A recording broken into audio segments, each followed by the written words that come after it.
मिलने आए कलेक्टर साहब से। हम मजाक करवा रहे हैं पटेलों के साथ? हम 10 बार मिल चुके हैं, 15 बार मिल चुके हैं। वो दौरे पे तो हम बैठेंगे, हम शाम तक बैठेंगे, कल तक बैठेंगे, परसों तक बैठेंगे, बैठ जाइए हम सब बैठेंगे। पटेल संघ जिंदाबाद, पटेल संघ जिंदाबाद, पटेल संघ जिंदाबाद। रजिस्टर करो ना भैया, बिना परमिशन क्या है? बिना परमिशन क्या है? कौन सा रजिस्टर करेंगे भैया? अभी सागर जिले के कलेक्ट्रेट परिसर से बहुत ही बड़ी खबर निकलकर सामने आ रही है, जहां पर पटेल संघ की भीड़ बिना किसी अनुमति के कलेक्टर परिसर में अपनी कुछ मांगों को लेकर धरने पर बैठी है। पटेल संघ प्रदेश अध्यक्ष राजेश पटेल की अध्यक्षता में पटेल संघ द्वारा यह धरना प्रदर्शन किया जा रहा है। एडवोकेट राजेश पटेल का कहना है कि अगर प्रशासन हमारी मांगे तत्काल प्रभाव से पूरी नहीं करता तो हम यहीं जमे रहेंगे, चाहे हम पर FIR हो या प्रशासन कोई भी कार्यवाही करे। पटेल संघ अध्यक्ष का कहना है कि यदि प्रशासन हम पर कार्रवाई करने में असमर्थ है तो यह कमजोर प्रशासन की निशानी है। हम यहाँ यूं ही जमे रहेंगे और समय के साथ यहाँ पर ग्रामीण पटेलों की भीड़ बढ़ती जाएगी। प्रदर्शन करते समय गोपालगंज थाना प्रभारी उपमा सिंह और पटेल संघ प्रदेश अध्यक्ष के बीच हल्की नोकझोंक भी देखने को मिली। भाई रुक जा, मध्य प्रदेश के मुख्यमंत्री पटेलों को सम्मान में उठ जाते हैं। जब मैं 50,000 पटेलों का प्रतिनिधि हूँ मध्य प्रदेश के, 50,000 वहाँ मंत्री जी से लेकर के सारे उठ करके सम्मान से बात करते हैं, लेकिन यहाँ तू करके बात कर रहे हैं मैडम जी। कोई होता है मैडम, कोई होता है भाई रुक जा। आप लोगों को कहना कुछ और होता है, उत्तराखंड से थाना प्रभारी के द्वारा प्रदेश अध्यक्ष राजेश पटेल को सिर्फ यह कहा गया कि भाई रुक जा, लेकिन इन शब्दों को अभद्रतापूर्ण व्यवहार बताकर राजेश पटेल उग्र होकर थाना प्रभारी से बात करने लगे। प्रशासन द्वारा पटेल संघ को धारा 144 का उल्लंघन करने की बात बताने पर भी पटेल संघ 10 से मस होने को तैयार नहीं है। पटेल सरकार ने हमें नोटिस दिया है कि धारा 144 लागू है, अगर लागू है तो अनाउंस करवा दे कि कलेक्टर परिसर में धारा 144 लागू है। अनाउंस सुना क्या किसी ने आपने? हमें किसी को मालूम ही नहीं, फिर कैसी 44 है ये? हमें मालूम नहीं। आपको पता है क्या? आपको लिखित में बताया क्या? अनाउंस किया क्या? आपने भी सुना है ना? सुना है जब क्या है तो फिर आप कैसे कह सकते हो कि 144 कर रहे हैं? पटेल संघ का आंदोलन लगातार जारी है और प्रदेश अध्यक्ष का कहना है कि इस मामले में आगे की रणनीति बनाकर हम अगला कदम उठाने वाले हैं।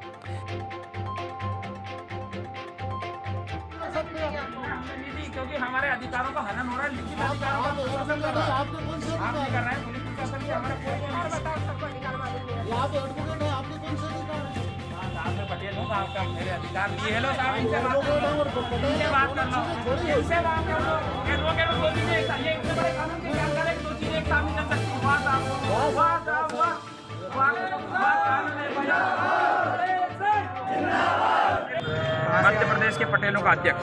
आज किस संबंध में आप कलेक्टर ऑफिस में? आज हम माननीय कलेक्टर साहब को ये अवगत कराने आए थे, ज्ञापन देने आए थे कि ग्राम पटेलों की व्यवस्था में सुधार हेतु सभी जगह पर आदेश जारी हो गए हैं, लेकिन आपने अभी तक इस विषय में कुछ भी नहीं किया। जैसे कि हम लोगों को जानकारी मिली है, आप बिना परमिशन के यहाँ पर इतनी सारी देखिए, इन्होंने बिना परमिशन के पटेलों के अधिकारों पर 50 साल से हनन कर रखा है। इनने किससे परमिशन ली कि ग्राम के पटेल को जहाँ काम करना चाहिए वो पटवारी जी कर रहे हैं। इन लोगों ने क्या परमिशन ली कि ग्राम पटेल के क्या अधिकार है, क्या हक है, उनका हनन हो रहा है या कोई हनन कर रहा है, इसकी परमिशन ली क्या इन लोगों ने? प्रशासन किस किस चीज़ की परमिशन लेके काम कर रहा है? प्रशासन जो भी कार्य करता है क्या आम जनता की राय से करता है? क्या लोकतंत्र है? इस लोकतंत्र में तानाशाही चल रही है, लोकतंत्र नहीं चल रहा। क्या चल रही है? तानाशाही। लोकतंत्र में तानाशाही चल रही है, प्रशासन नहीं चल रहा है। बोलो बोलो, क्या चल रही है? तानाशाही। क्या मांगे आप? ये ग्राम पटेलों का जो अधिकार है, ग्राम अधिकारी होने के नाते वो ग्राम पटेलों के उन अधिकारों से वंचित किया जा रहा है। तो सुधार हो रहा है, लेकिन यहाँ का प्रशासन सुन नहीं रहा। आपके कहने का मतलब है बाकी सारी जगह पे पटेलों का विकास हो रहा है, सिर्फ सागर को केवल सागर को छोड़कर बाकी जगह ग्राम पटेलों के जो हक अधिकार है वो लागू हो रहे हैं, सागर में नहीं हो रहे। क्या मांगे आपकी? क्या चाहते हैं आप? ग्राम पटेलों को ग्राम पंचायत में बैठने की व्यवस्था की जाए, पटवारी जी के साथ उनका सहयोग है तो पटवारी जी को आदेशित किया जाए और ग्राम की भूमि संबंधी कार्यों में पटेल के दस्तखत हो, पटेलों को उचित मानदेय मिले। इन सब चीज़ों को लेकर के आज हम यहाँ आए। अगर आपकी मांगे पूरी नहीं होती तो हम तो धरना प्रदर्शन करेंगे ना, कंटिन्यू। पटेल लोग धरना प्रदर्शन जो लोकतंत्र का जो उनका अधिकार है, लोकतांत्रिक तरीके से हम करेंगे। अभी जैसे कि आप अंदर बोल रहे थे, आपने प्रशासन को बोला है कि हम यहाँ से नहीं हटने वाले, आपसे हम पे FIR कर। हाँ, नहीं हटने वाले ना, हम पटेलों की संख्या बल कम है, हम संख्या बल के साथ आ रहे हैं। पटेलों FIR करो, ये तो हम पहले कह रहे हैं कि FIR करो करो करो।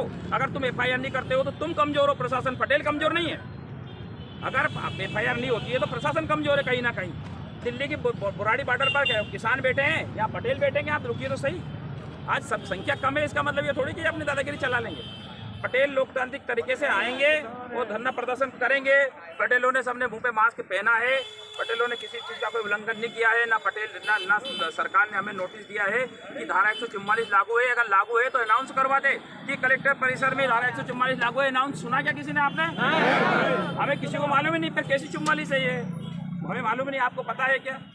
आपको लिखित में बताया क्या, अनाउंस किया क्या? आपने भी सुना है ना? सुना है जब यहाँ आए तो फिर आप कैसे कह सकते हो कि 144 लग रहे हैं?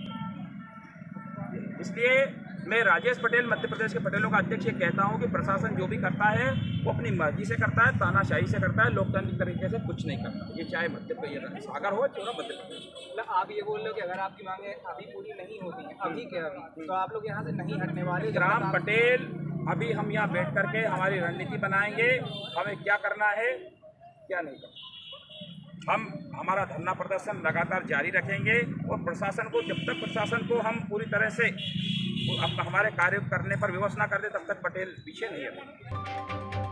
इस मामले में आगे की जानकारी के लिए बने रहिए हमारे साथ। ब्यूरो रिपोर्ट, खबर 24।